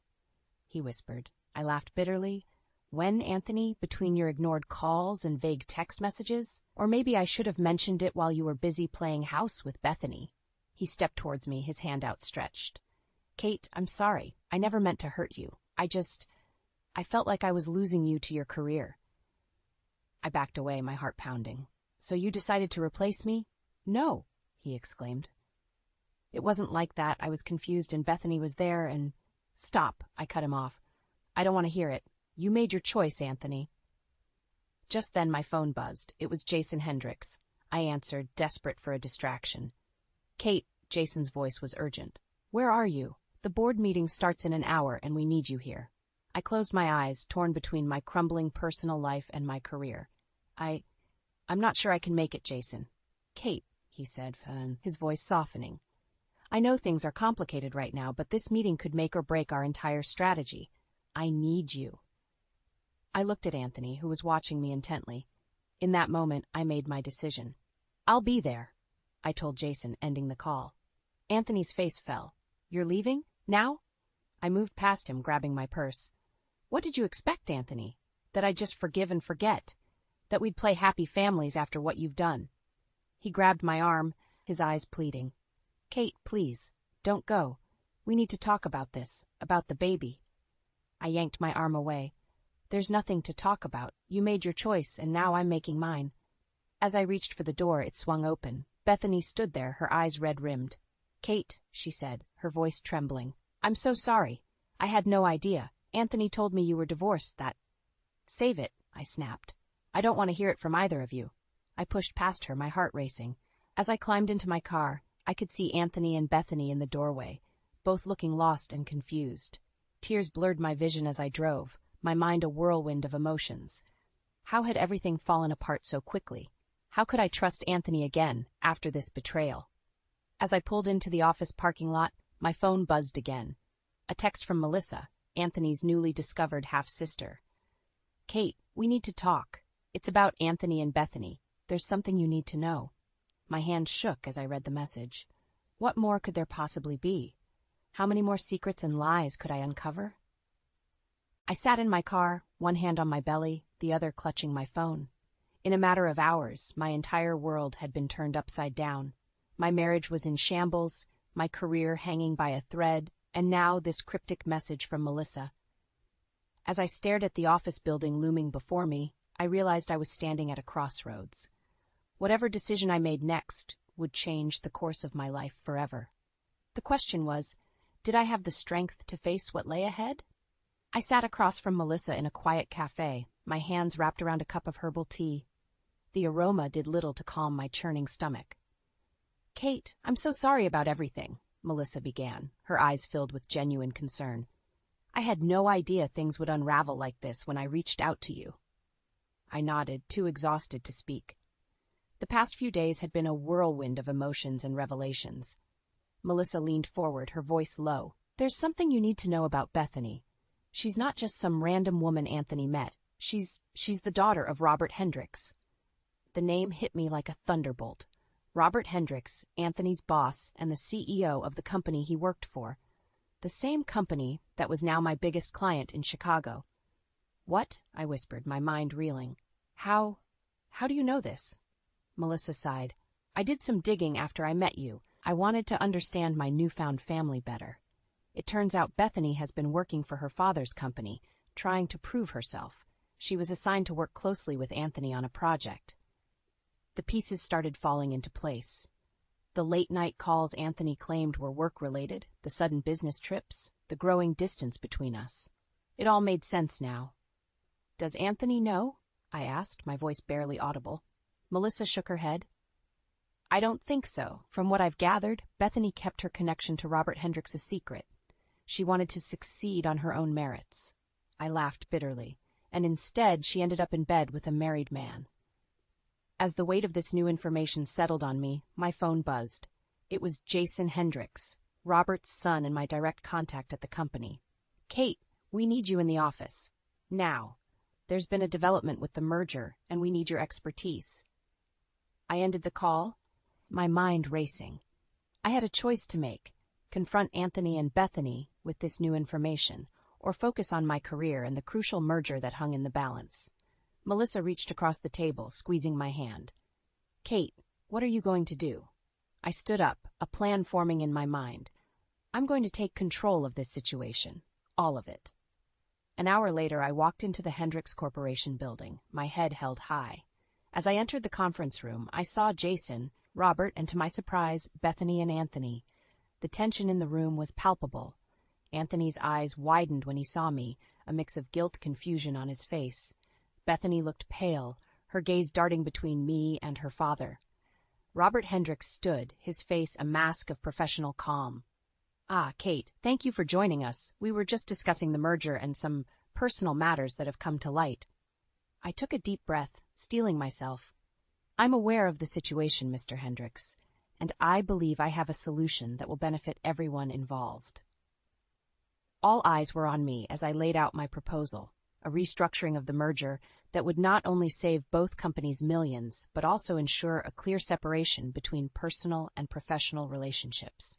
As I spoke, I could see the admiration in Jason's eyes, the grudging respect in Robert's, and the dawning realization in Anthony and Bethany's. When I finished, silence filled the room. Robert was the first to speak. "Impressive, Mrs. Lawson, very impressive indeed. I believe we have a way forward." As the meeting adjourned, Anthony tried to approach me. "Kate, I held up a hand, stopping him. "Not now, Anthony. We'll talk later." I walked out of the conference room, my head spinning. I had just saved my career and exposed the truth about Anthony and Bethany's relationship. But at what cost? As I stood in the elevator, one hand resting on my growing belly, I realized that this was just the beginning. The real battle, for my marriage, my family, and my future, was yet to come. The elevator doors opened, and I stepped out into the unknown, ready to face whatever challenges lay ahead. For the first time in months, I felt a glimmer of hope. I was Kate Lawson, and I was done being a victim of circumstance. It was time to write my own story. I stood outside Anthony's office, my heart pounding. This was it, the moment of truth. I took a deep breath, smoothed my blazer over my now prominent baby bump, and pushed the door open. Anthony looked up, surprise flickering across his face. "Kate, what are you doing here?" Before I could answer, Bethany walked in, her eyes widening as she saw me. "Oh, I didn't realize you had a meeting. I smiled, a calm settling over me. I don't, but we all need to talk. Anthony stood, his face pale. Kate, please, not here, not now. Now is exactly the right time, I said, my voice steady. Bethany, there's something you need to know. About Anthony, about me, and about your father. Bethany's brow furrowed. My father? What does he have to do with this? I took a step forward. Everything. You see, Bethany, Anthony isn't just your coworker, he's my husband. The color drained from Bethany's face. She turned to Anthony, her voice barely a whisper. Is this true? Anthony nodded, unable to meet her eyes. I'm so sorry, Bethany. I never meant for things to go this far. Tears welled up in Bethany's eyes. How could you? Both of you. Was this some kind of sick game? I shook my head. No, Bethany. I only found out recently about your connection to Robert Hendricks. Anthony didn't know either. We've all been pawns in a much bigger game. Just then, Robert Hendricks himself walked in, his face a mask of concern. What's going on here? Bethany? Mrs. Lawson? I turned to face him, my chin held high. Mr. Hendricks, I think it's time we all laid our cards on the table. Your daughter and my husband have been having an affair that I believe you orchestrated to manipulate both our companies. Robert's face hardened. That's a serious accusation, Mrs. Lawson. I suggest you think carefully before you continue. Oh, I have, I replied, pulling out a file from my bag. I've thought about it very carefully, and I have proof of your attempts to sabotage the merger, using your daughter and my husband as unwitting pawns. The room fell silent as I laid out the evidence, emails, financial records, and testimonies from other employees. With each revelation, I could see Robert's composure crumbling. Bethany turned to her father, her voice shaking. Dad, is this true? Did you use me? Robert's shoulders sagged. Bethany, I only wanted what was best for the company, for our family. By destroying mine? I interjected, my hand resting on my belly. Anthony's eyes widened as he finally registered my pregnancy. Kate, I nodded. Yes, Anthony, I'm pregnant. With your child. A child who deserves better than the lies and manipulation we've all been caught up in. The next few hours were a blur of confessions, tears, and hard truths. By the end of it, Robert Hendricks had resigned, Anthony had been dismissed, and Bethany had walked out, unable to face any of us. As I left the office building for the last time, I felt a weight lift from my shoulders. I had faced my fears, stood up for myself, and come out stronger on the other side.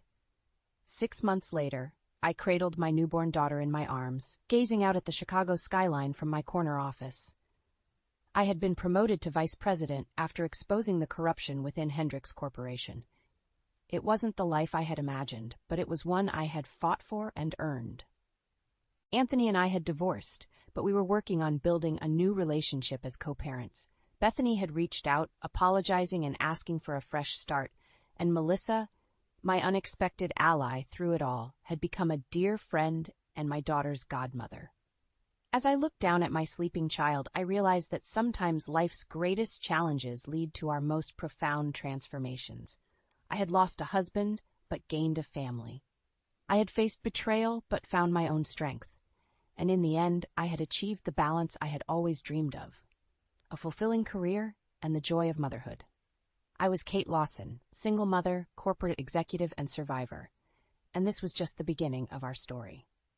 Today, I married a 22-year-old Emily, my upgrade from my ex-wife Renee here. She was just too dull for me. Greg's voice boomed across the crowded restaurant as he gestured towards me with a smirk. But hey, everyone makes mistakes, right? I froze, the wine glass slipping from my trembling hand as the blood drained from my face. The stunned silence of our table was deafening, broken only by the clattering of silverware and hushed murmurs from nearby diners. Greg's words hung in the air like a thick fog, suffocating me with their audacity. My mind raced back to the beginning, when I had first met Greg at a tech conference. His charm and confidence had been intoxicating, and I fell hard for his smooth talking and promises of a future together. Our courtship was a whirlwind, and before I knew it, we were exchanging vows bound by the sacred ties of marriage. But those ties quickly frayed as Greg's true colors emerged. The man I had fallen for was slowly replaced by a cold, dismissive stranger who seemed to take pleasure in belittling me. I found myself constantly questioning my own worth, walking on eggshells to avoid his scathing remarks. As time passed, the emotional distance between us grew, and I began to suspect that Greg's late nights at the office were more than just long work hours. The lingering scent of unfamiliar perfume on his shirts, the furtive glances at his phone, all signs that I couldn't ignore any longer. With a heavy heart, I started documenting his behavior, carefully collecting evidence of his infidelity. Every missed call, every suspicious text message was meticulously recorded, building a case that would eventually shatter the illusion of our marriage. Greg's words echoed in my mind, a cruel reminder of the depth of his betrayal. But somewhere beneath the anguish, a spark of determination ignited within me. I would not be the victim in this story. It was time to take control and expose the truth, no matter how painful it might be. In the days that followed Greg's humiliating outburst, I found myself retreating into a numb haze, grappling with the harsh reality of his infidelity. Everywhere I turned, reminders of his betrayal taunted me, from the lingering scent of his cologne on our bedsheets to the sickening messages I discovered on his phone. Sarah, my ever-loyal best friend, was a constant source of support during those dark times. "He's a lying snake, Renee," she spat, her eyes blazing with fury. "You deserve so much better than that sorry excuse for a man." Her words resonated deeply, fueling the fire within me. I couldn't let Greg simply discard me like yesterday's trash, not after everything we'd been through. With Sarah's encouragement, I started meticulously compiling evidence. Phone records, credit card statements, anything that could expose his duplicitous ways. Finally, one fateful evening, I decided to confront him head-on. Greg had just returned from one of his late nights at the office, his shirt crumpled and his hair disheveled. "We need to talk," I said, my voice steady despite the churning in my gut. He barely acknowledged me, dismissively waving a hand as he headed for the fridge. "Can it wait, Renee? I'm starving." "No, it can't wait." I slammed the folder of evidence onto the counter, startling him. "Look at these, Greg. Look at what I've found." His eyes narrowed as he flipped through the pages, his expression shifting from confusion to realization. "So you've been spying on me? Real classy, Renee." "Don't try to turn this around on me," I snapped. "You're the one who's been lying and cheating. With Emily, no less." A sly grin crept across his face. "Ah, yes, Emily. Now there's a real woman, not some uptight nag like you." The venom in his words stung, but I refused to back down. "How could you do this to us, Greg? To our marriage?" He let out a derisive laugh. "Our marriage? Please, Renee. That ship sailed a long time ago. I want a divorce, and you're not going to stop me from being happy with Emily." In that moment, the final shreds of my love for Greg withered away, replaced by a burning desire for retribution. He thought he could simply cast me aside and ride off into the sunset with his young mistress? Not on my watch.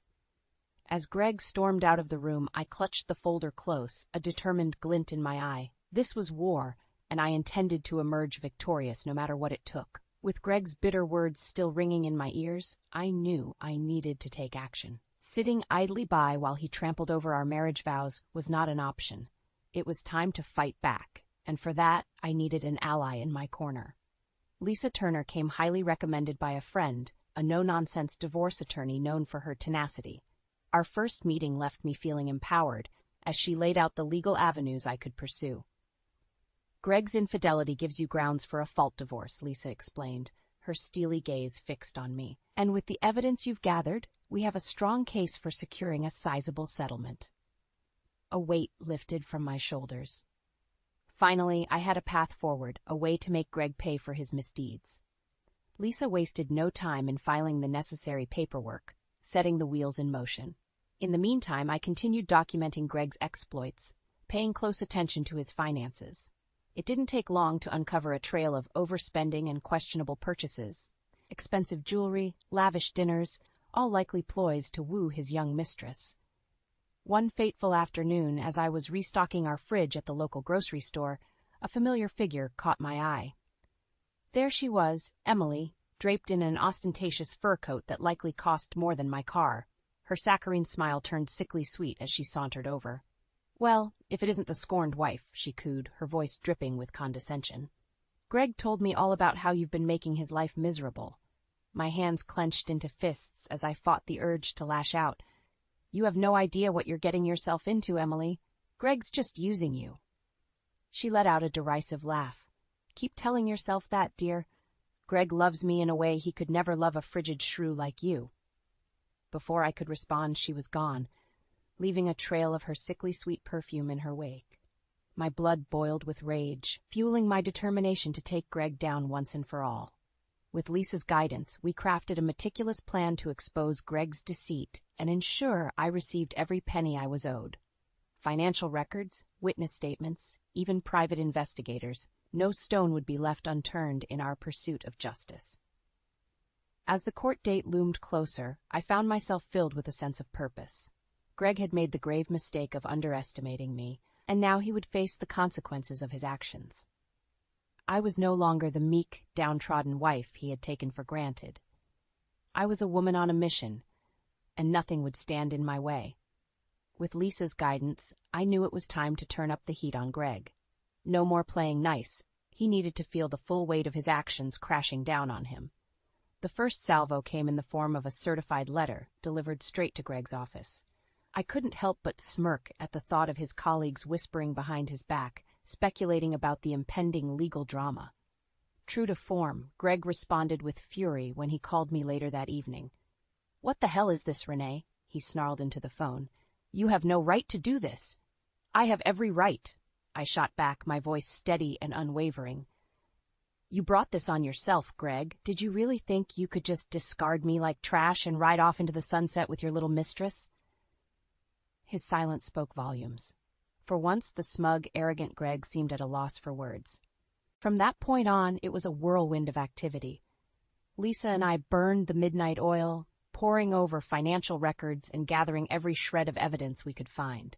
Witness statements, private investigator reports, even footage from security cameras, nothing was off limits. With each new piece of damning information, I felt a surge of vindication coursing through my veins. Greg had truly underestimated me, and now he would pay the ultimate price. Lisa proved to be a formidable ally, her legal expertise guiding me through the often confusing maze of divorce proceedings.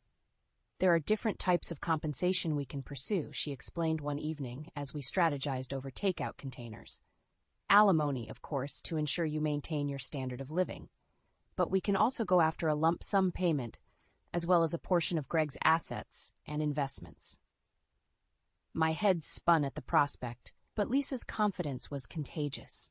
For the first time in months, I allowed myself to envision a future without Greg's shadow looming over me. As the court date drew nearer, the tension was palpable.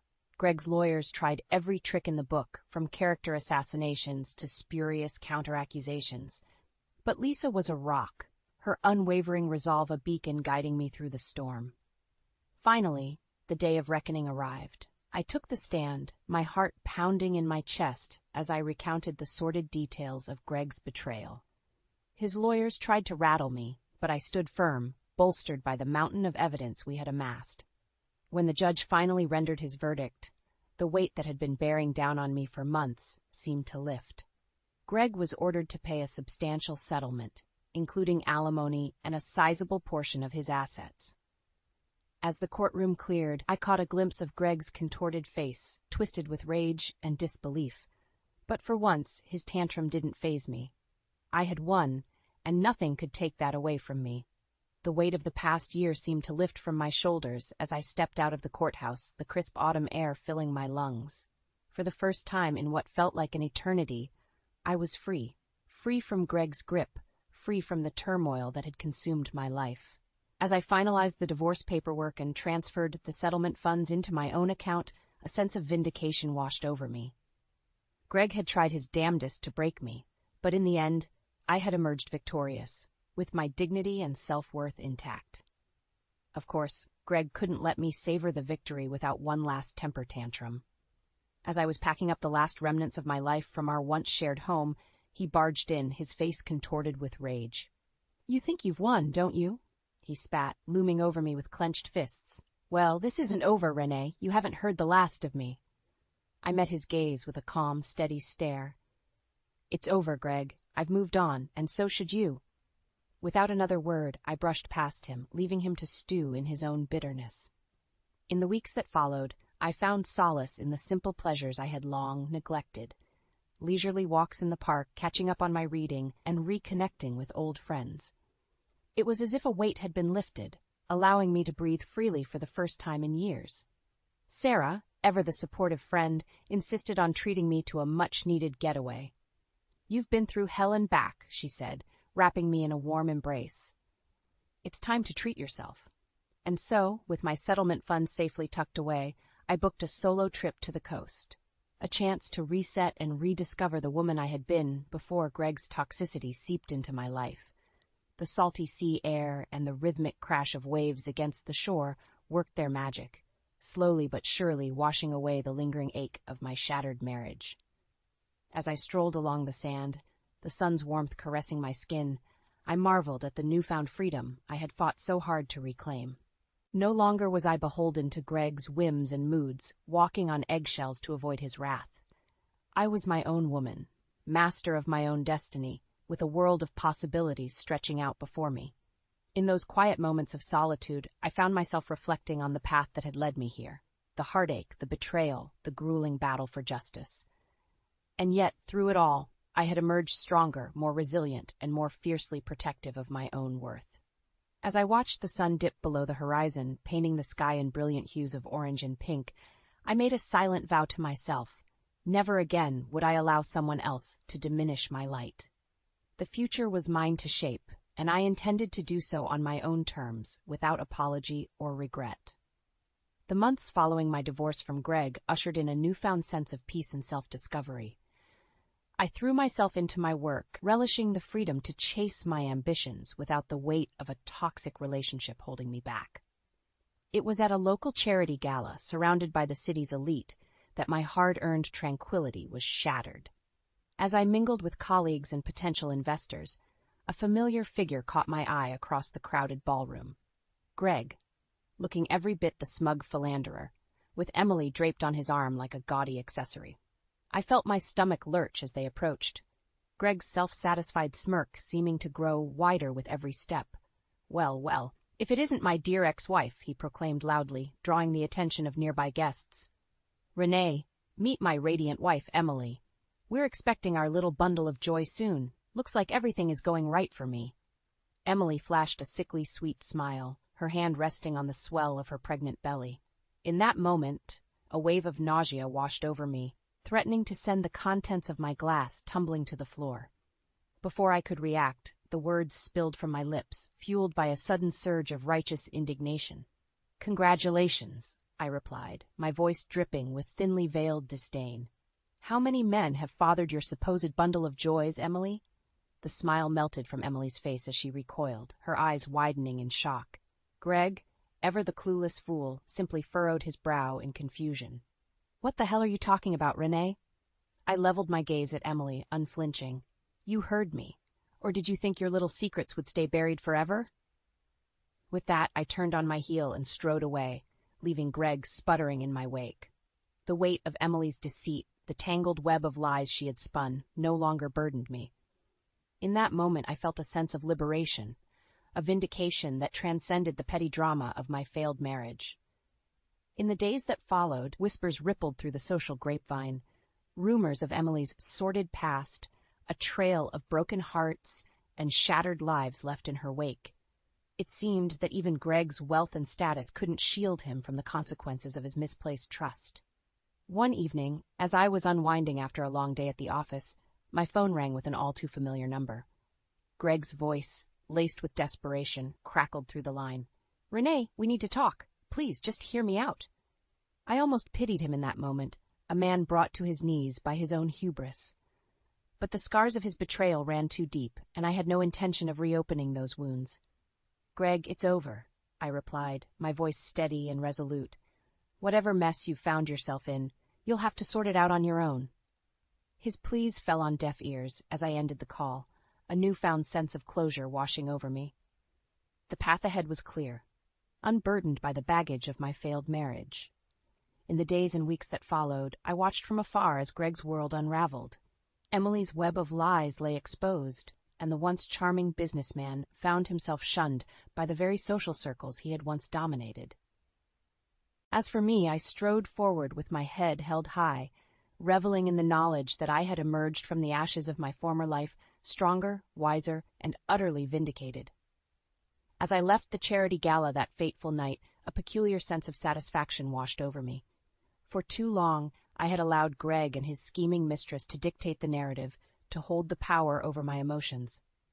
But in that moment, the tables had turned, and their carefully constructed facade was crumbling before their very eyes. In the days that followed, the whispers grew louder, spreading like wildfire through the social circles Greg and Emily had once dominated. It seemed that Emily's past indiscretions, her trail of broken hearts and shattered lives, had finally caught up with her. Reports trickled in of scorned lovers emerging from the shadows, each with their own sordid tale of Emily's deceit. Fake identities, fabricated pregnancies, entire relationships built on a foundation of lies. It was a twisted web that even Greg, in all his arrogance, couldn't ignore. The once charming businessman found himself increasingly isolated, his friends and colleagues distancing themselves from the unfolding drama. Gone were the days of backslapping camaraderie and exclusive country club memberships. In their place, a deafening silence, punctuated by sidelong glances and hushed whispers. It was during this period of social exile that Greg reached out to me, his voice tinged with desperation. "Renee, please," he implored over the crackling phone line. "You have to help me. Emily, she's not who I thought she was." I couldn't help but let out a bitter laugh at the irony of his plea. "And you think I owe you anything, Greg, after everything you put me through?" His silence spoke volumes. For once, the smooth-talking charmer was at a loss for words, his silver tongue rendered impotent by the weight of his own hubris. "I'm sorry, Greg," I continued, my voice brimming with a newfound confidence, "but you made your bed a long time ago. Now you get to lie in it." With a decisive click, I ended the call, severing the last remaining tie to my former life. Greg's world was crumbling around him, and I had no intention of getting caught in the rubble. As the weeks wore on, the once powerful couple found themselves increasingly ostracized, their social status reduced to little more than a punchline. Emily's web of lies lay exposed, her carefully curated persona unraveling thread by thread. And Greg, the man who had once so callously discarded me in pursuit of his own selfish desires, was left to pick up the pieces of his shattered life. The lavish lifestyle, the adoring social circle, the illusion of power and prestige, all of it had crumbled in the wake of Emily's deception. For my part, I watched the drama unfold from a safe distance, a silent observer, to the karmic retribution that had befallen my former tormentors. There was a certain poetic justice in their downfall, a vindication that transcended mere words or actions. As I moved forward with my life, building a thriving career and nurturing healthy relationships, I couldn't help but feel a sense of gratitude for the trials I had endured. They had forged me into a stronger, more resilient woman, one who would never again allow herself to be diminished by the likes of Greg or Emily. In the end, their twisted games had only served to illuminate my own inner strength, a resilience that had carried me through the darkest of times and into the light of a new, fulfilling chapter. And for that, I would be eternally grateful. 2 years had passed since that fateful encounter with Greg and Emily at the charity gala, 2 years of healing, growth, and hard-earned triumph. As I stood in the sleek, modern office that had become the headquarters of my burgeoning tech startup, I couldn't help but marvel at how far I'd come. What had once been a mere glimmer of an idea, a passion project born out of the ashes of my failed marriage, had now blossomed into a thriving business empire. My innovative software solutions were in high demand, attracting clients from all corners of the globe and securing my financial independence for years to come. Gone were the days of walking on eggshells, of letting Greg's toxic presence dictate my every move. I was the master of my own destiny now, calling the shots and shaping my future with an unwavering determination. As I navigated the bustling office, exchanging friendly banter with my dedicated team of employees, I couldn't help but feel a sense of pride and accomplishment. This was my legacy, built from the ground up through sheer grit and resilience. Of course, the road to success hadn't been an easy one. There had been countless late nights, nerve-wracking pitches to skeptical investors, and more than a few setbacks along the way. but each obstacle had only served to fuel my determination, reminding me of the depths I had been forced to climb from. In stark contrast to my own ascent, Greg's fortunes had taken a decidedly different turn. Word had trickled down through the grapevine that he was now persona non grata in the business world, his once sterling reputation tarnished beyond repair by the fallout from Emily's deception. Jobless and shunned by his former social circles, Greg had become little more than a cautionary tale, a reminder of the perils of unchecked arrogance and poor judgment. Part of me almost pitied the man, reduced to a mere shadow of his former self. Almost. The truth was I had long since moved past any lingering bitterness or resentment towards my ex-husband. His actions, while reprehensible, had ultimately served as the catalyst for my own personal revolution, forcing me to shed the shackles of my former meek existence and embrace the strong, self-assured woman I had become. As I stepped out onto the balcony of my corner office, taking in the breathtaking view of the city skyline, I couldn't help but feel a sense of profound gratitude for the winding path that had led me here. The heartache, the betrayal, the grueling battles, they had all been necessary steps on my journey towards true fulfillment. A gentle knock at the door broke me from my reverie, and I turned to find Nathan, my new romantic partner, standing in the doorway with a warm smile. Nathan, with his kind eyes and unwavering support, had been a beacon of light during those darkest days, a reminder that not all men were cut from the same cloth as Greg. "Ready for our dinner reservation?" he asked, his voice laced with affection. I nodded, slipping my hand into his as we made our way out of the office.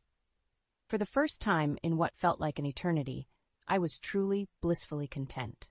Not just with my professional achievements, but with the person I had become.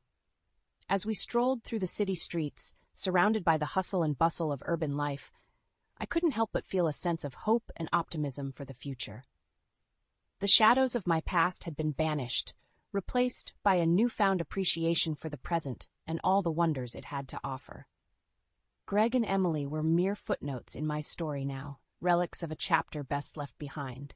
The path ahead was mine to forge, unencumbered by the weight of past mistakes or regrets. And with each step forward, I felt myself growing stronger, more resilient, and more confident in my ability to conquer whatever obstacles life might throw my way.